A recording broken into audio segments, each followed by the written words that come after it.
সাম্প্রতিক সময়ে আওয়ামী আমলের মধ্যে বেশ কিছু হলুদ সাংবাদিকের পরিণতি নিয়ে আমরা ভিডিও বানিয়েছি।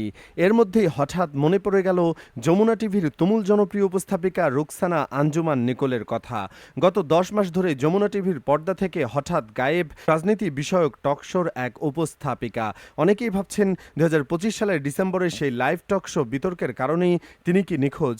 কিন্তু গল্পটা কি কেবলই একটি টকশোর, নাকি এর পেছনে লুকিয়ে আছে অন্য কোনো কিছু? আজকের ভিডিওতে আমরা অনুসন্ধান করব নিকোলের পর্দার পেছনের সেই অজানা অধ্যায়। বাংলাদেশের টকশো জগতের অতি পরিচিত ও তুমুল জনপ্রিয় একটি নাম ছিল রুকসানা আঞ্জুমান নিকোল। মূলত ২০২২ থেকে ২০২৪ সালের মধ্যে তিনি যমুনা টেলিভিশনের পর্দায় শীর্ষ তারকা উপস্থাপকদের একজন হিসাবে নিজেকে প্রতিষ্ঠিত করেন। টকশোতে রাজনৈতিক নেতা বা প্রভাবশালী অতিথিদের সোজাসাপটা ও কঠিন প্রশ্ন করার কারণে তিনি দ্রুত দর্শকদের নজরে আসেন। কোনো রাখঢাক না রেখে মুখোমুখি প্রশ্ন করার এই সাহস তাকে অন্যদের চেয়ে আলাদা করেছিল। তবে নিকোলের এই জনপ্রিয়তার ক্যারিয়ারে বড় ঝড় আসে ২০২৫ সালের ৪ঠা ডিসেম্বর। ওই দিন যমুনা টিভির সরাসরি টকশো রাজনীতিতে অতিথি হিসেবে উপস্থিত ছিলেন ব্যারিস্টার শাহরিয়ার কবির। আলোচনার এক পর্যায়ে ব্যারিস্টার শাহরিয়ার কবির বঙ্গবন্ধুকে নিয়ে একটি বিতর্কিত মন্তব্য করেন। লাইভ অনুষ্ঠানেই উপস্থাপিকা নিকোল চরম ক্ষুব্ধ হন এটা নিয়ে এবং তীব্র প্রতিবাদ জানান। এক পর্যায়ে পরিস্থিতি এতটাই উত্তপ্ত হয়ে ওঠে যে নিকোল ও আলোচকদের মধ্যে তুমুল বাকবিতণ্ডা শুরু হয় এবং নিকোল আলোচকের মাইক বন্ধ করে দেওয়ার মতো কড়া পদক্ষেপ নেন। এর আগে তিনি হাসনাত আব্দুল্লাহকেও বিব্রতকর প্রশ্ন করে সমালোচনার শিকার হন। এসব ঘটনায় দেশের বেশ কয়েকজন সিনিয়র সাংবাদিক নিকোলের এই মারমুখী আচরণ ও পেশাদারিত্ব নিয়ে প্রশ্ন তোলেন এবং তার বিরুদ্ধে ব্যবস্থা নেওয়ার দাবি জানান। নাজমুল সাকিবের পোস্টে অভিযোগ করা হয়, নিকোল যমুনা টিভির একজন অত্যন্ত ঊর্ধ্বতন কর্মকর্তার সাথে বিবাহ বহির্ভূত বা পরকীয়া সম্পর্কে জড়িয়ে পড়েছিলেন।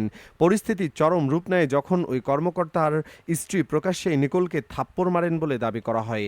সামাজিক মাধ্যমের ওই অভিযোগ অনুযায়ী সেই থাপ্পড় কাণ্ডের পরেই নিকোলকে প্রথমবার বেশ কিছুদিনের জন্য যমুনা টিভির পর্দা থেকে সরিয়ে দেওয়া হয়েছিল। সমালোচকদের প্রশ্ন, গুরুত্বপূর্ণ পদে থাকা মানুষের সাথে এই সম্পর্কের জেরেই কি তাকে দীর্ঘদিন সমস্ত জবাবদিহিতার ঊর্ধ্বে রেখেছিল? উক্ত পোস্টে নিকোলের রাজনৈতিক আদর্শ নিয়ে আক্রমণ করে বলা হয়েছে, নিকোলের এই আওয়ামী প্রেম বা পক্ষপাত নতুন কিছু নয়। তথাকথিত প্রগতিশীল বা সুশীলতার আড়ালে তিনি আসলে পতিত ফ্যাসিবাদী শক্তিকে সমাজে আবারও নরমালাইজ বা স্বাভাবিক করার এজেন্ডা নিয়ে কাজ করছিলেন। তবে আসল সত্যি কোনটা? একদিকে যখন সামাজিক মাধ্যমে এসব বিস্ফোরক অভিযোগের ঝড় বইছে, অন্যদিকে কিন্তু নতুন এক সত্য সামনে এসেছে। অনেকেই ভাবছেন নিকোল হয়তো চাকরি হারিয়ে দেশ ছেড়েছেন বা হদিসহীন। কিন্তু আন্তর্জাতিক সংবাদ সংস্থা দ্য অ্যাসোসিয়েটেড প্রেস বা এপি এর রেকর্ড অনুযায়ী ২০২৬ সালের ফেব্রুয়ারি মাসেও তিনি ঢাকায় এপি এর সাথে সাক্ষাৎকারে অংশ নিয়েছেন। অর্থাৎ সামাজিক মাধ্যমের এই গুরুতর অভিযোগগুলোর মাঝেও তিনি সম্পূর্ণ নিখোঁজ নন, বরং তিনি বাংলাদেশে আছেন।